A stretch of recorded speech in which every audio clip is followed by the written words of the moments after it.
강혜신의 오늘의 미국.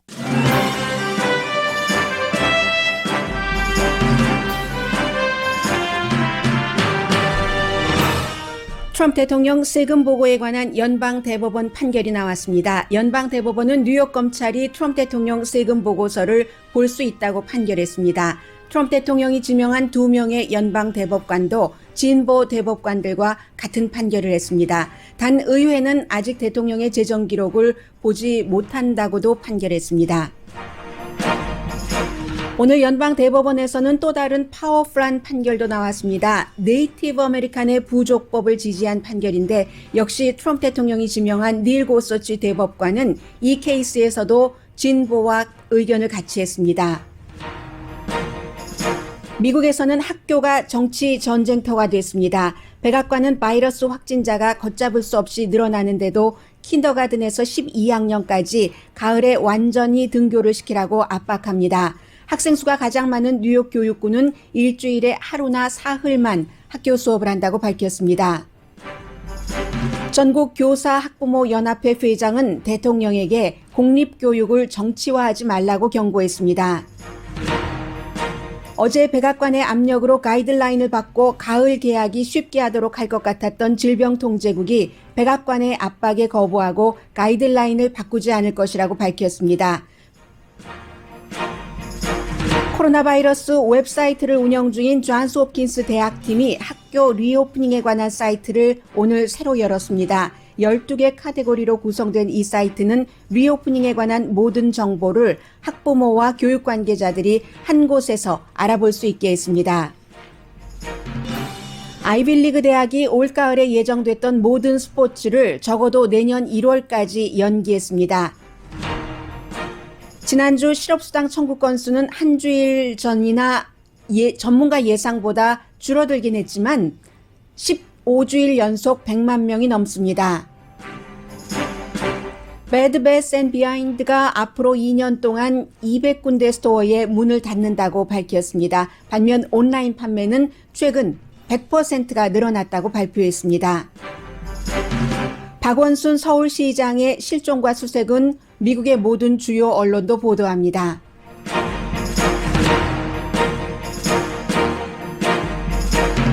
여러분 안녕하십니까? 오늘의 미국 강혜신입니다. 오늘 먼저 제가 방송을 준비할 때는 이 코로나 바이러스와 연관해서 학교 개학에 관해서 전해드리려고 했는데 불과 얼마 전에 연방대법원에서 아주 중요한 판결들이 나왔기 때문에 그 내용부터 지금 제가 보도해드리는 내용이 완전하지 않을 수도 있습니다. 그렇기 때문에 방송되는 동안에도 새로운 내용이 나오면은 첨부를 하겠습니다.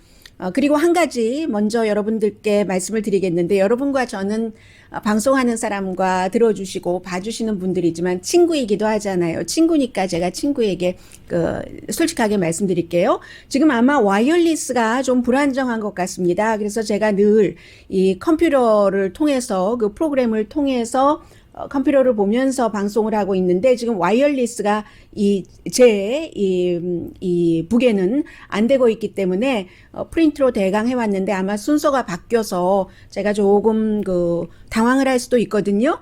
당황하지 않도록 하겠습니다만은 어쨌든 이렇게 방송을 진행을 해보겠습니다. 기본적으로 이 트럼프 대통령에 대해서 이제 오늘 판결이 나온 게 연방대법원에서 트럼프 대통령에 관한 판결이 2가지, 그리고 인디안 부족에 관한 판결이 1가지가 나왔습니다. 하나는 뉴욕 검사가, 지방검사가 트럼프 대통령의 세금 보고서를 볼 수 있다. 지난 8년 동안의 것을 이 같은 판결이 나온 겁니다. 트럼프 대통령 측에서 막으려고 했고 어제도 대통령이 지금 코로나 바이러스 사태 때문에 너무나 여기에 집중해야지 되기 때문에 그것을 연기해달라라고 했는데 연방대법원은 찬성 7대 반대 2로 뉴욕의 지방검사가 트럼프 대통령의 세금 보고를 볼 수 있다라고 판결을 했습니다. 이 내용은 왜 중요하냐면은 트럼프 대통령이 이제 주소를 플로리다 쪽으로 옮겼지만 주소가 뉴욕에 있었을 때 대통령이 되기 전에 적어도 이제 2명의 여성에게 그렇고 그런 관계였다가 돈을 주고 무마시키고 나중에 이제 그런 일이 없었다고 딱 잡아떼고 마이클 코엔이라는 대통령의 픽서 그 변호사가 그런 일이 있었고 뭐 체크까지 다 보여주고 했었던 그 케이스에 대해서 뉴욕의 검사가 들여다볼 수 있는 것이기 때문에 이게 굉장히 지금 그 중요한 것이고요. 7대 2라고 말씀을 드렸으니까 진보 대법관이 지금 그 4명이고 그런데 이 두 사람만 빼고는 전부 보수적인 3명, 존 로버츠 연방 그 대법원장 그리고 닐 고서치 트럼프 대통령이 되고 나서 제일 먼저 그 지명을 했었던 보수 중에 보수인 닐 고서치 그리고 그 뒤에 이제 여성 문제와 관련해서 청문회를 굉장히 힘들게 거쳤던 브렉 캐버나우 이 두 사람도 같이 전부 이 세 사람의 그 보수 연방 대법관 대법원장이 진보와 같이 판결을 내린 겁니다. 그래서 이제 이게 굉장히 그 중요하고요. 아마 지금 그 보수 쪽에서는 부글부글 끓고 있다 하는 표현이 더 맞을 것 같습니다. 최근에 이런 내용이 여러 번 있었기 때문에 단지 클리어런스 토마스 거의 말을 하지 않는 아프리칸 아메리칸 클리어런스 토마스와 사무엘 얼리또 이 두 사람만 이제 이 내용에 반대되는 의견을 얘기를 한 것이 굉장히 중요합니다. 그래서 결국은 이 내용 그리고 또 하나는 뭐 간단하기 때문에 말씀을 드리자면 그 뉴욕의 검사는 대통령의 세금 보고 기록을 볼 수 있지만 의회는 아직은 아니다. 이것은 이제 정치적으로 문제가 될 수도 있고 하니까 의회는 적어도 지금은 그 대통령의 재정 기록을 볼 수 없다. 역시 이 판결도 똑같이 7대 2로 이제 이것은 이제 그렇게 그 나온 겁니다. 그런데 대통령의 그 세금 보고를 그동안 어떻게 안 해보려고 내놓지 않으려고 대통령이 그렇게 애를 썼음에도 연방 대법원에서 이 같은 판결이 나온 것은 누구도 법 위에 사람이 없다. 법은 누구나 다 똑같이 지켜야지 되는 것이다 라는 겁니다. 그래서 이 두 가지의 판결문을 전부 존 로버츠 연방 대법원장이 썼는데 제가 지금 말씀드린 것과 같이 그 above the law의 대통령이라 할지라도 없다. 법은 누구에게나 공평하게 특히나 이제 이 문제는 그 형사법에 관한 그 수사 과정이기 때문에 아무도 그 위에 없다는 것을 존 로버츠 연방 대법원장이 분명히 밝혔고요. 이것을 과거와 비교를 해본다면은 리처드 닉슨의 워터게이트 사건의 그 테이블 내놓을 수밖에 없었던 그런 내용 그리고 빌 클린턴 전 대통령이 모니카 루인스키와의 스캔들에서 증거를 제시하는 그런 과정에 관한 연방 대법원의 움직임과 똑같다고 생각하시면 되겠습니다. 한마디로 대통령의 권한을 제한하는 그런 판결이다라고 보셔도 무방할 것 같고요. 그리고 이제 두 번째 판결에 대해서 말씀을 드리겠습니다. 두 번째는 정치적인 것과 그래서 첫 번째 판결은 굉장히 중요한 판결이죠. 이게 이제 그 대통령이 결국은 그 선거법 위반이기도 하고요. 그 여성들에게 그 돈을 주고 무마하고 한 그런 여러 가지가 그렇게 연결되기 때문에 트럼프 대통령이 재선이 되든지 재선이 되지 않든지 이 문제는 크게 영향을 미칠 것으로 당연히 예상이 아니라 그렇게 그림이 나온 겁니다. 그리고 이제 두 번째는 이게 그 네이티브 아메리칸 부족에 관한 그 판결인데 역시 이 판결도 닐 고서치 트럼프 대통령이 지명을 한 닐 고서치도 다른 사람들과 마찬가지로 다른 진보에 이것은 닐 고서치가 진보에 간 겁니다. 존 로버츠가 간 것이 아니라 5대 4로 내용을 긴 내용을 간단하게 말씀드리자면은 그 크릭 네이션이라는 그 인디언 부족이요. 예전에 앤드류 잭슨 대통령이 굉장히 인디언에 대해서 아주 그 잔혹한 그런 정책을 펼쳤는데 테네시 출신이잖아요. 앤드류 잭슨 대통령이. 그래서 이제 테네시 쪽에서부터 미시시피 강이 이렇게 있고 미시시피 강 서쪽으로 인디언들을 다 내쫓는 그 작업을 하면서 그래서 이제 Trail of Tears라고 눈물의 흔적이라고 중간에 이제 알칸소를 거쳐서 이제 뭐 말 타고 걸어가고 인디언들이 쭉 이제 이렇게 이동을 했어요. 오클라호마까지. 그래서 오클라호마에서 클릭 네이션이라는 인디언 부족을 세웠는데 인디언 부족 크릭 네이션과 오클라호마의 주법에 있어서 이 인디언들은 인디언 부족의 관습 내지는 법을 따라야지 될 것인가 오클라호마의 주법을 따라야지 될 것인가 어떤 형사법적인 문제가 있을 때 그 부분에 대해서 인디언 그 자신들의 부족법을 따라야지 된다 하는 판결인 겁니다. 여기에 닐 고서치가 진보 4명과 함께 판결을 한 건데 닐 고서치가 썼어요. 판결문도 썼는데 그 판결문도 그런 내용입니다. 이 크릭 네이션이 그야말로 본인들이 원래 살던 그곳에서 밀려서 눈물의 흔적을 남기면서 이곳으로 와서 자신들의 그래서 그 크릭 네이션이 지금 있는 곳은 크릭 네이션의 그 인디언 부족의 땅이고 그리고 그 부족은 그 부족법에 따라야지 된다 하는 이 같은 판결이 나온 것이기 때문에 굉장히 오늘 그 연방 그 대법원에서 너무나도 중요한 2가지 판결이 나왔기 때문에 먼저 전해드립니다. 네, 이렇게 됐고요. 그리고는 이제 이 코로나 바이러스에 대해서 조금만 전해드리고 뒤에 이어서 전해드려야 될 것 같은데 지금요 오렌지 카운티에 살고 계신 분들이 굉장히 조심하셔야 됩니다. 오렌지 카운티에서 하루 확진자가 1333명, LA 카운티에서도 2496명, 거의 이제 오렌지 카운티나 LA 카운티나 다 그 최고의 확진자가 나왔고 플로리다주 뭐 애리조나 할 것 없이 이렇게 최고의 확진자가 여러 가지 이유로 인해서 나오는 곳이 참 많습니다. 그런데요. 오렌지 카운티의 1333명과 LA 카운티의 2496명은 이게 해석하는 데 차이가 있습니다. LA 카운티는 인구가 1000만 명이고 오렌지 카운티는 300만 명 조금 넘습니다. 한 310만 명, 20만 명 정도 될까요? 뭐 LA 카운티도 1000만 명 넘지만 제가 뒤에는 떼버렸습니다. 라디오로 들으시는 분들이 많으시기 때문에. 그런데 인구에 비하면은 LA 카운티가 2496명인데 오렌지 카운티가 1333명이라는 것은 굉장히 LA 카운티보다 인구 비대 확진자가 크게 늘어난다는 얘기입니다. 그리고 오렌지 카운티는 처음에는 LA 카운티처럼 그렇게 확진자가 많지도 않았거든요. 이게 이제 뭐 마스크 쓰고 다니는 것을 보건 그쪽의 국장이 얘기를 했더니 위협을 하고 그 보건국장 뭐 그만둘 수밖에 없었고 하면서 마음대로 다니고 하는 사이에 이렇게 확진자가 늘어났다는 건 말씀드리고요.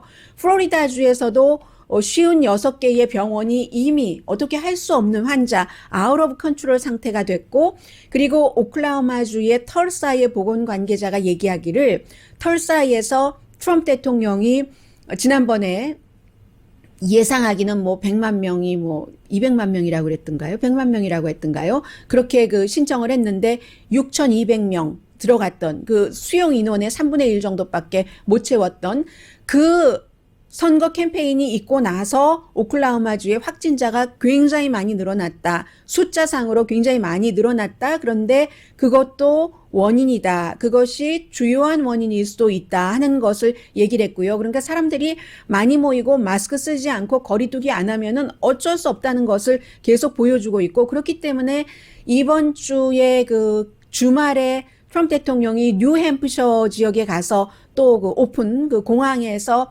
선거 유세를 하는데 이것도 어떻게 될지 모르겠어요. 그 주지사는 공화당인데 공화당 12월 달에 재선 치러야지 되고 주지사가 뭐 대통령의 그 선거 캠페인에 안 나간다고 하니까 거리두기 하는 거죠. 그러면서 주지사가 대통령이 오는데 그 선거 유세에서 여러분, 주민 여러분 꼭 마스크도 쓰시고 나가시는 분들은 거리두기도 하십시오. 라고 얘기를 하고 있습니다. 지금 코로나 바이러스 사태가 이렇게 돼 있는데 그런데 대통령은 뭐 대학교 유학 문제는 따로 하고 킨더가든에서부터 12학년까지 무슨 일이 있어도 그 가을 학기에 오픈을 해야지 된다는 겁니다. 어제 이 시간쯤에 그 부통령이 질병통제국장 또 뭐 앤서니 파우치 박사, 뭐 데브라 그 벅스 박사, 또 교육부 장관, 노동부 장관들을 쭉 대동하고는 지금은 학교가 오픈을 해야지 될 때다라는 것을 굉장히 강조를 하면서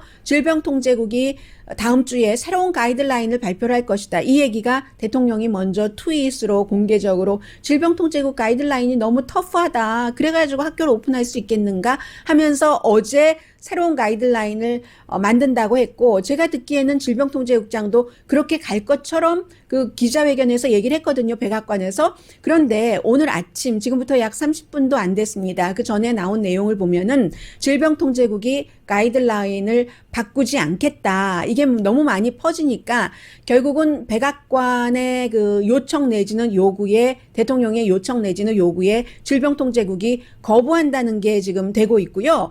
그리고 학교를 개학을 한다는 것은 정말 반갑게 박수를 쳐야지만 될 일이고 좋은 일이기는 하죠. 또 지난번에 온라인으로 또 수업을 드문드문 해봤더니 별로 성과가 좋지 않았습니다. 어린아이들이 온라인으로 수업한다는 것이 대학생도 힘든데 힘든 일 아니겠어요? 그리고 부모님들이 아이들을 보는 것도 힘들고 또 부모님이 또 아이들을 맡기고 일하러 나가셔야지 될 타임을 맞으시는 그런 분들도 힘들고 다 이해는 됩니다. 그런데도 불구하고 지금 제일 중요한 것은 특히 그 로컬 지역에서 LA 카운티처럼 이렇게 많이 그 확산이 되는데 100% 계약을 할 수가 그게 쉽겠습니까? 지금 그 에릭 가셀이 LA 시장이 다시 스테이 앳 홈을 시행해야 될지도 모르겠다고 지금 경고를 하고 있는데, 그래서 질병통제국에서도 그런 얘기를 한 것이고, 그리고 좋은데요. 이 학교를 재오픈을 하려면 먼저 준비돼야지 되는 것들이 있는 겁니다. 그리고 그 준비돼야지 되는 것들에는 모든 것에는 다 돈이 들어가고요. 다른 나라들은 한국을 포함을 해서 전부 그 같은 돈을 쓰고 있고, 그렇지 않으면은 두 가지인데요. 하나는 확진자가 줄어들어야지 되고 또 하나는 돈을 써서 이렇게 해야지 되는데, 확진자도 줄어들지 않고 연방정부는 돈도 쓰지 않겠다고 하고 무조건 학교만 오픈하라고 하고 하니까 이 학부모 교사 협의회의 회장이 대통령에게 하는 말이 이거 정치화하지 말아라. 제가 이제 다른 나라들은 어떻게 하고 있고 지금 미국의 상황이 어떻고 하는 것은 잠시 뒤에 말씀드리겠습니다만은, 레슬리 버그스라는 그 내셔널 그 PTA의 그 프레지던트예요. 이분이 대통령에게 직접 얘기하기를 아이들을 학교에 보내는 것이 대통령에게는 all about 경제다. all about 재선이다. 라고 그 얘기를 하면서 부모도 학교에 아이들을 보내고 싶어 하지만 아이들이 대통령의 재선을 위해서 경제적으로 아주 주시한 게 나오게 하는데 도구로 될 수는 없지라고 얘기를 하고 있거든요. 그래서 이제 이 같은 내용들은 잠시 뒤에 전해드리겠고요. 아마 여러분들께서 사업을 하시는 분들 그리고 커뮤니티 관련 일을 하시는 모든 분들이 전부 미리 좀 알고 계셔야 될 부분들이 있습니다. 지금 대학교의 모든 스포츠도, 대학 스포츠도 적어도 내년 1월까지는, 그것도 정말 희망적으로 내년이 되면은 다시 할 수 있으면 좋겠다 할 정도로 전부 스탑하고 있는 과정이기 때문에요. 여러 가지 모든 여러분들 사업하시는 것, 관계에 있어서 그러한 것들 잠시 뒤에 전해드리겠습니다.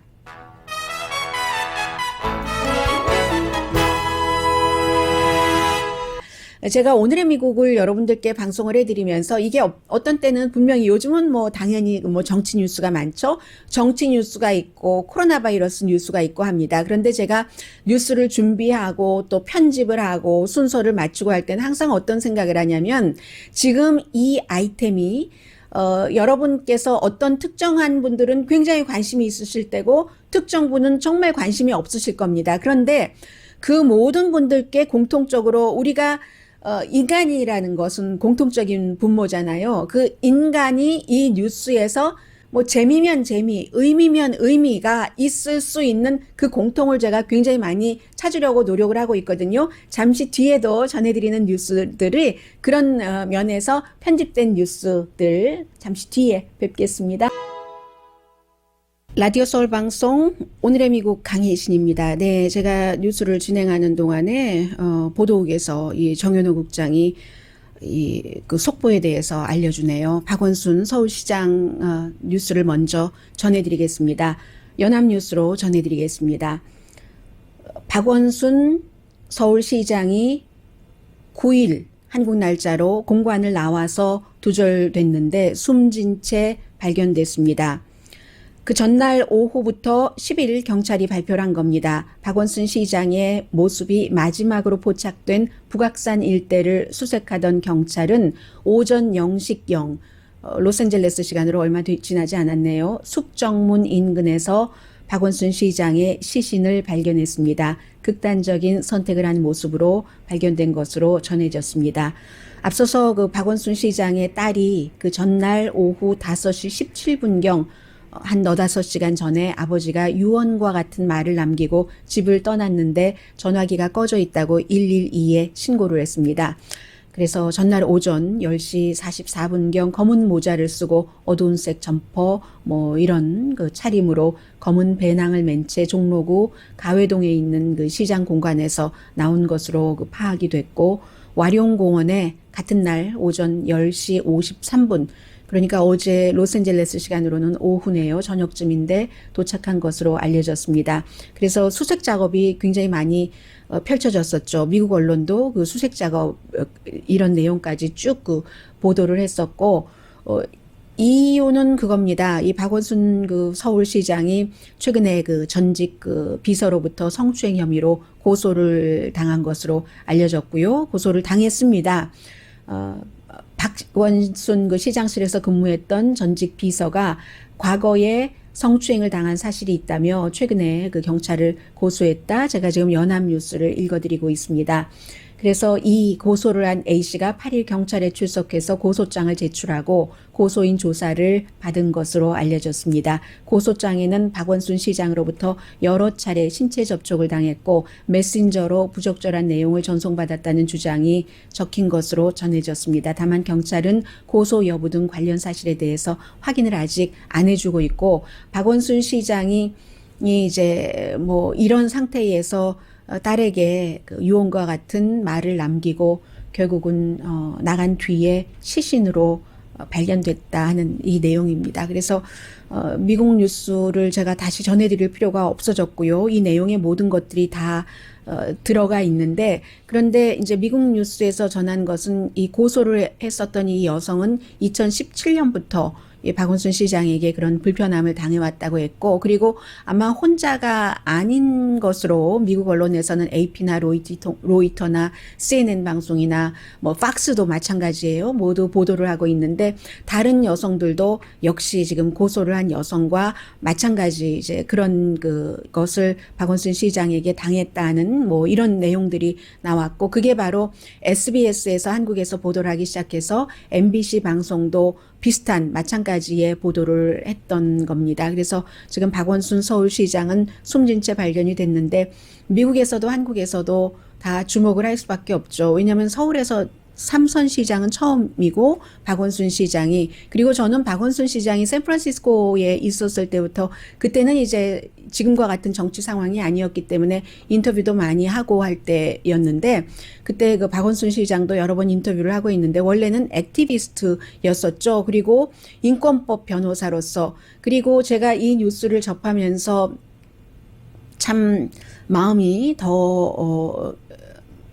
뭐라고 단어로 표현하기가 그런 부분은 박원순 변호사가 인권법 변호사였을 뿐만이 아니라 한국에서 처음으로 성추행 케이스에서 승소한 사람입니다.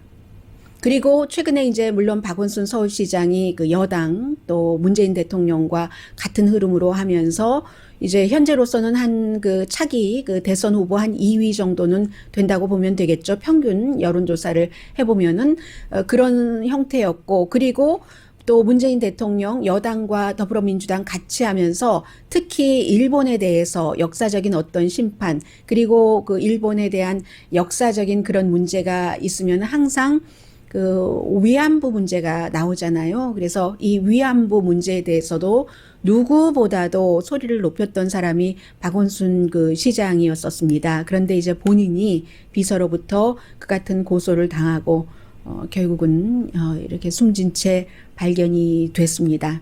그래서 미국에서도 그 서울이 LA 카운티와 거의 인구가 비슷합니다. 1,000만 명 되는 곳이잖아요. 그런 곳에 있는 3번의 시장을 했고 차기 대선 주자이기도 하고 하는 이런 여러 가지 때문에 박원순 서울시장을 보도를 지금에 대해서 하고 있습니다. 일단 여기까지 박원순 서울시장이 숨진 채 발견됐다 하는 내용 전해드립니다. 네. 다시 미국 뉴스로 돌아가 보겠습니다. 다시 미국 뉴스로 돌아가면 미국도 착잡하죠. 미국이 학교를 재오픈하려면 기본적으로는 이제 과학자 말도 들어야지 되고 학교 당국도 아이들을 학교에 오게 하면은 그 아이들의 안전을 학교에서 책임져 줘야 되잖아요. 그런데 그러려면 돈이 굉장히 많이 드는데 지금 그 학교 당국 측에서는 백악관은 왜 돈은 주지 않으면서 돈은 오히려 학교를 열지 않으면 다른 것까지 기금을 삭감한다고 하면서 문만 열으라고 하느냐 하는 얘기고, 그리고 대통령이 뭐 기금 주지 않겠다는 곳에서 대통령이 대통령 마음대로 할 수 없는 부분이 많이 있습니다. 예를 들어서 학교에 이제 무슨 스페셜 교육을 받는 학생이라든가 뭐 장애인 학생이라든가 이런 학생들이 지금 교육을 받지 않더라도 그 학생들에게 들어가는 돈이 있잖아요. 누군가가 돌봐줘야지 되는 사람들도 있고 그런 것을 대통령 마음대로 돈을 주지 않을 수 없는 거거든요. 그래서 이제 그 부분은 먼저 생각이 났으니까 말씀을 드리고, 공화당 가운데서도 대통령에게 별로 빚진 것도 없고 대통령의 뭐 덕을 봐야지 될 이유도 없는 사람, 뭐 예를 들어서 라마 알렉산더 같은 테네시주의 연방 상원 의원은 민주당이 5월 달에 학교를 그 오픈을 하려면 돈이 많이 드니까 돈을 책정을 해놨어요.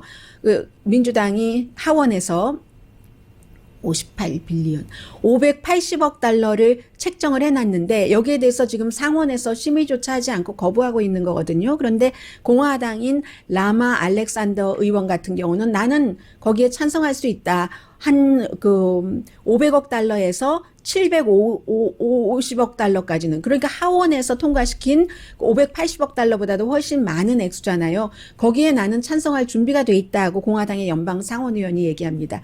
왜 이런 얘기를 할 수 있느냐? 물론 앞서 말씀드린 것처럼 이 사람이 나이도 80세나 됐기 때문에 이미 은퇴한다고 발표를 했으니까 대통령이랑 아무 관련이 없습니다. 그리고 공화당 중에서도 굉장히 그 온건한 사람이고, 심지어는 공화당의 상원의 탄핵 재판에서 라마 알렉산더 의원이 어떻게 투표할 것인가를 사람들이 포커스를 두고 봤습니다. 그런데 뭐 반대했죠.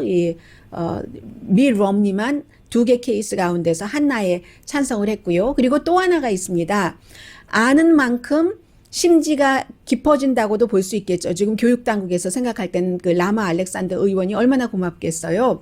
이 상원 의원을 하기 전에 교육부 장관을 했었어요. 그 아버지 부시 대통령 때에 90년대 초에 한 3년 정도를 교육부 장관을 해봤기 때문에 그 교육 시스템을 잘 아는 거죠. 거기서 이제 이런 게 나오는 거죠. 유학생과 관련돼서 유학생 온라인으로 수업을 전체적으로 온라인으로 들어야지 되는 학생은 니네 나라에 가서 들어라, 아니면 바꾸던가 하잖아요. 그런데 지금 가을 학기가 몇 주일 남았는데 어떻게 학교를 바꿉니까? 바꿀 수 없잖아요. 그거는 그 학교의 시스템을 잘 모르고 하는 얘기인데, 라마 알렉산더처럼 교육부 장관을 지내본 사람이기 때문에 공화당의 상원의 지도부에, 본인도 지도부에 속해 있는데도 그 뜻과는 달리 이런 얘기를 할 수 있는 거고요. 돈이 있어야지만 학교에서 거리 두기도 하고 선생님도 뭐 더 뭐 안전하게 고용을 할 수 있고 뭐 여러 가지를 할 수 있지 않겠어요? 그래서 독일 같은 경우를 대통령이 얘기를 하지만, 독일은요, 미국과 인구 비로 하면은 감염률이 인구 100만 명당 35명입니다. 미국은 인구 100만 명당 지금 1100명 이상의 감염자가 나오고 있거든요. LA 같은 경우는 100명에 1명 정도 나오는 정도잖아요. 그런 식으로 돈이 있어야지만, 홍콩 같은 경우는 학교 청소하는데도 돈이 엄청 많이 들잖아요. 그 청소 비용도 국가에 홍콩 국가라고 하니까 그러네요. 홍콩에서 정부에서 되고 한국도 마찬가지로 뭐 데이케어 센터라든가 그것을 시간을 연장한다든가 여러 가지를 하고 있고 독일도 마찬가지로 완전히 등교할 수 없는 그런 학생들에게 랩탑, 가난한 학생들에게 랩탑을 사주기도 하고요. 이태리 같은 경우도 마찬가지로 학생들 뭐 책상도 바꾸고 마스크, 기타 장비, 선생님도 더 고용하고 하는 것으로 돈을 정부에서 많이 지원을 하는데 지금 돈은 주지 않고 학교만 무조건 오픈해라 하면은 지금 교회가 새로운 진앙지가 되는 것처럼 학교도 새로운 진앙지가 될 수 있다는 게 지금 그 학교 측의 입장이고요. 그래서 이제 그 학부모 학교 교사협의회의 회장이 좀 전에 말씀드린 그런 것을 전해드린 거고 이게 트럼프 대통령도 지금 굉장한 그 모험을 하는 건데 이 모험이 성공하면 다행이지만 실패하면 큰일 나는 거죠. 다시 계약을 했다가 한 9월 달에 계약하고 한 달쯤 있다가 선거가 다가오는데 갑자기 확진자가 많이 늘어나면 학생들 자체도 그렇고 그 학생이 집에 가서 옮긴 어른들에게 그런 것도 그러고 하면 대통령도 지금 굉장히 그 위험한 건데 이 위험한 도박이라도 대통령이 해볼 수밖에 없는 겁니다. 지금 대통령이 갖고 있는 것이 경제밖에 없는 거예요. 공화당 중에서도 슬슬 이탈하는 사람이 생기고 린지 그레이엄처럼 팍스 뉴스도 이랬다 저랬다 하고 팍스 앤 프렌즈처럼 그러니까 대통령이 경제라도 살아야 된다라고 지금 가고 있는 것이죠. 그런데 대통령이 아무리 그렇게 얘기를 해도 이 학교를 오픈하는 것은 로컬의 권한이기 때문에 뉴욕이 일주일에 하루나 사흘만 그 오픈을 하겠다라는 얘기를 했고요. 아이오와의 그 스쿨도 아이오와도 뭐 작은 곳인데 그런데 썸머에 학생들 직접 나와서 하는 그 프로그램 안 하겠다고 중지하겠다고 얘기를 했고요. 조지아주도 굉장히 보수적인 주잖아요. 뭐 마스크 쓰는 거 의무화 안 하고 하는데도 포트 베닝에서 그 육군 기지죠. 여기서 누군가 새로운 신참이 오고 나서 확 퍼지고 지금 이런 상태거든요. 해서 일단 돈을 써야지 된다고. 그리고 돈을 안 썼을 때 오는 문제는 사실은 코로나 바이러스 초기 때부터 생긴 겁니다. 대통령이 그 취임을 하고 나서 국가안보위원회 소속 세계 전염병위원회라는 게 있습니다. 이게 다른 나라에서 전염병이 생겼을 때 미국에 어떻게 올 수 있는가 하는 것을 보는 건데 그 부서를 없애버렸습니다. 그리고 나서 식품의약국, 질병통제국 뭐 20%, 30%씩 예산을 삭감하니까 우한 바이러스에 있었던 미국 전문가가 미국으로 귀국할 수밖에 없었고 그로 인해서 정보가 제대로 파악되지 않거나 늦게 파악되거나 그러는 수밖에 없고 해서 이 돈을 안 쓰면 이런 문제가 나고 그리고 또 하나는 질병통제국하고 대통령이나 정치인들이 의견을 달리할 때가 있어요. 똑같을 수는 없잖아요, 의견이. 아무래도 질병통제국이라던가 의료 분야에서 일하는 사람들이 정치인보다는 훨씬 보수적이겠죠. 또 본인들의 책임도 있고 하니까 그런 것은 당연한데 그렇다 하더라도 이처럼 대통령이 공개적으로 질병통제국을 비난을 하고 그리고 그 비난받고 당일에는 뭐 대통령의 뜻대로 할 것처럼 하다가 질병통제국도 우리 백악관이 만들라는 새로운 가이드라인 안 만들겠어. 현재로는 이것도 어떻게 바뀔지 몰라요. 이거 아무튼 이번 행정부에서는 바뀌는 일이 하도 많아서 다른 부서도 마찬가지죠. 백악관이 자주 바꾸면 다른 부서도 자주 바꾸고 전에는 그냥 그래도 최고의 그 섭정권자기 때문에 섭정권자가 아니라 군으로선 통수권자고 집정권자기 때문에 어느 정도는 수용을 했는데 지금은 수용을 잘 안 하는 것 같거든요. 그 부서가 그 부서의 원리 원칙에 따르는 경우가 많은 것 같은데 질병통제국도 대통령도 공개적으로 서로를 비난을 하거나 아니면 따르지 않겠어라고 얘기하는 이런 일은 미국에서 정말 거의 없는 일입니다. 여러분들께서도 뭐 알고 계시는 게 좋을 것 같아서 말씀을 드렸고요. 그리고 이제 아이빌리그의 경우는요.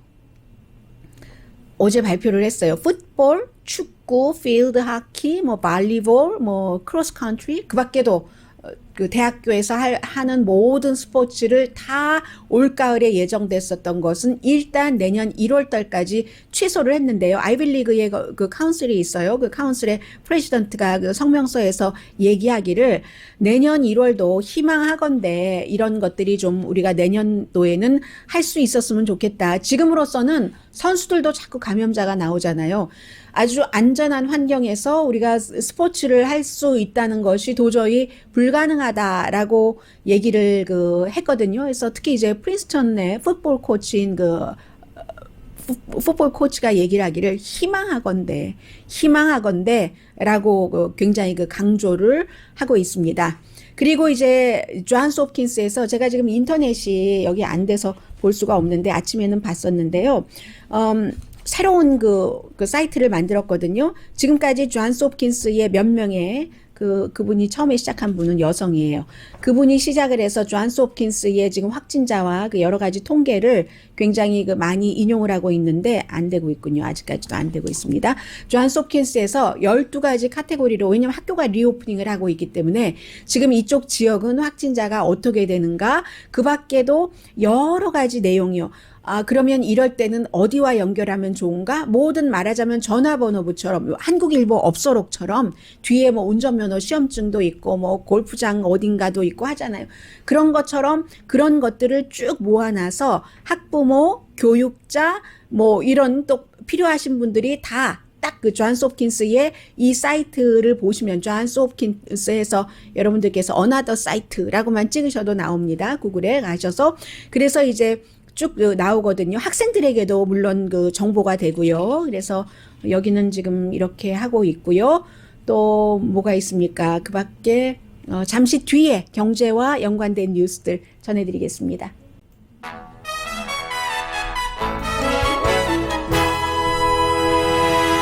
라디오 서울 방송 오늘의 미국 듣고 계십니다. 이제 뭐 실업률도 뭐 별로 새롭게 들리지 않으시죠? 네. 15주일째 내려가긴 했어요. 그래서 새로 지난주에 실업수당 청구한 사람이 131만 명. 예상했었던 것보다 적거든요. 전문가들이 예상했었던 것은 한 139만 명 정도는 되지 않을까. 그 한 주일 전에는 140만 명이었었잖아요. 그래서 전문가의 예상보다는 적기는 했는데, 그리고 15주일 연속 내려가기는 했는데도 이번 이전에 가장 그 실업수당 청구가 한 주일 동안에 많았던 과거의 기록이 69만 5천 명이라고 할 때 그것보다는 훨씬 많다. 100만 명이 일단 넘었으니까요. 그리고 여러분들께서 실제로 느끼셔서 많이 아시겠지만 그렇게 뭐 앞으로 한 달, 두 달, 석 달 사이에 고용이 많이 창출된다던가 오히려 헛된 꿈을 꾸는 게 실망하기가 쉽잖아요. 그런 일은 별로 없어 보입니다. 그리고 오래된 Bed Bath & Beyond도 문을 닫는다고 하거든요. 200군데, 다 닫는 건 아니고요. 200군데, 미국에 한 950군데 있답니다. 그 전에도 조금 닫기는 했는데 어쨌든 앞으로 2년 동안 200군데의 문을 닫는데 이게 이제 지난 분기에 판매가 50% 줄어들었기 때문이다 하는 얘기입니다. 그래서 문 닫는 게 올해 말부터 시작이 되고요. 이 스토어에만 있는 것들이 있는데요. 사실은 그리고 세일할 때는 무척 싸고 좋은 것들도 많이 있는데 사람들 편안하게 해주는 컴포트 슈즈 이런 것 세일할 때 무척 싸잖아요. 이불도 그렇고. 그런데 어쨌든 회사 자체가 많은 다른 스몰 비즈니스 하시는 분들도 마찬가지일 거예요. 돈을 절약을 해야지 되는 겁니다. 돈을 세이브를 해야 되는데 지금 적어도 2,500만 달러에서 3,500만 달러는 세이브를 해야지 나머지 스토어가 운영될 수 있는 것이고 그냥 같이 조금씩 가자 하면 이제 다 같이 가라앉는다 하고 판단을 한 거죠. 그래서 그런데 여기서도 조금 희망이 있는 게요. 미래는 어쩔 수 없어요. 온라인이거든요. 그리고 어떤 품목이냐인데 다시 문을 열고 보니까 Bed Bath & Beyond가 문을 열고 보니까 예상했었던 것보다는 많이 팔리더래요. 그런데도 어쨌든 지난해와 비교할 때는 굉장히 줄어들기는 했지만 많이 팔린 이유가 예를 들어서 지난해와 비교를 할 때 그 판매가 49%가 줄어들었어요. 5월 달에요. 5월 30일에 끝난 그것을 보면은 해서 지난해에는 25억 7천만 달러를 팔았다면 지금은 같은 기간에 뭐 25억 지금은 13억 달러 이 정도를 팔았거든요. 그런데 온라인 세일은요. 5월 달에만 100%가 늘어났답니다. 한국 분들 가운데서도 온라인 관련 일하시는 분들 굉장히 그 판매가 늘어났다고 많이 그 얘기들을 하고 계시거든요. 저희 그 한국 TV에서도 온라인 관련 이런 그 컨설팅을 하는 부서가 있어서 얘기를 들어보면은 이 온라인이 블루 오션이라고 말씀드릴 수 있을까요? 그런 부분이기 때문에 나는 몰라서 아내가 아니라 안 하면은 그냥 도태되는 거죠. 해서 지금 이런 것이 있다라고 말씀을 드립니다. 아무튼 그런 내용들이 있고요. 그리고 지금 그 대통령과 조금 거리 두기를 하는 사람들을 얘기를 좀 해드릴까요? 아니면 이 얘기를 해드리는 게 나을지도 모르겠네요. 그 링컨 프로젝트가 공화당 상원 의원들, 대통령은 지금 약해질 대로 굉장히 약해졌습니다. 이 트럼프 대통령이 대단한 그 묘안을 갖고 있지 않는 한 지금으로서는 그 바이든 후보에게 이기기가 어려워 보인다는 게 대세입니다. 이렇게 말씀드릴 때마다 그 옛날에도 그 대세 틀렸잖아. 힐러리 클린턴이라고 얘기를 하시는데 그때와 지금은 뭐 다르다고 또 한번 말씀을 드리고요. 그런데 기간이 있기는 있어요. 있는데 많은 전문가들이 그 생각하고 이쪽으로 나가야 된다 하는 그 방향과 트럼프 대통령이 지금 다른 방향으로 나가고 있기 때문에 이제는 링컨 프로젝트라는 공화당이면서 트럼프 대통령에 반대하는 이 그룹이 대통령이 아니라 어제부터는 공화당 상원 의원들을 겨냥하기 시작했습니다. 특히 이제 그 아이오와주의 조니 어니스트 의원이라든가 아니면 애리조나의 마샤 맥셀리 그리고 사우스캐롤라이나의 아직은 안전하다고 하지만 린지 그레이엄 의원은 요즘에 대통령과 너무 거리두기를 하지도 않고 너무 가깝게 하지도 않고 너무 가까우면은 대통령을 방어를 해줘야지 되는데 방어하기가 지금 힘들잖아요. 그래서 이런 의원들 뿐만이 아니라 그 비디오 보니까 테드 크루즈도 나오고요. 그리고 또 그 마르코 루비오도 나오고요. 만약에 이 링컨 프로젝트가 지금 더 이 상원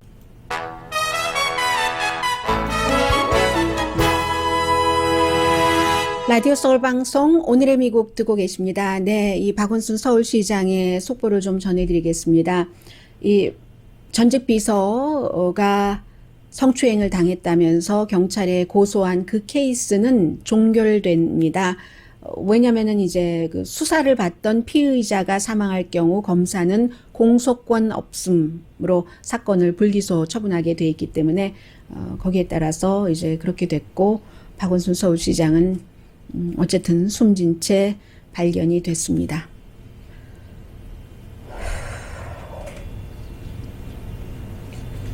살다 보면요. 네. 미국에서도 뭐 죽음에 이르기까지는 아니지만 굉장히 요즘 힘들게 지내는 사람들이 많은데 루터는 그 한 수십 년을 그 우크라이나에서 아버지가 우크라이나인은 아니다 해서 3살 때 그 미국으로 데리고 와서 지난번에 군인 가운데서 청문회에서 증언을 했었던 그 알렉산더 빈드먼이 있었죠. 미국의 군인이. 그런데 이 사람이 우크라이나와 트럼프 대통령과의 그 전화 통화를 들었던 사람인데 의회에서 증언을 하고 나서 이제 군인이긴 하지만 백악관에서 근무를 했고요.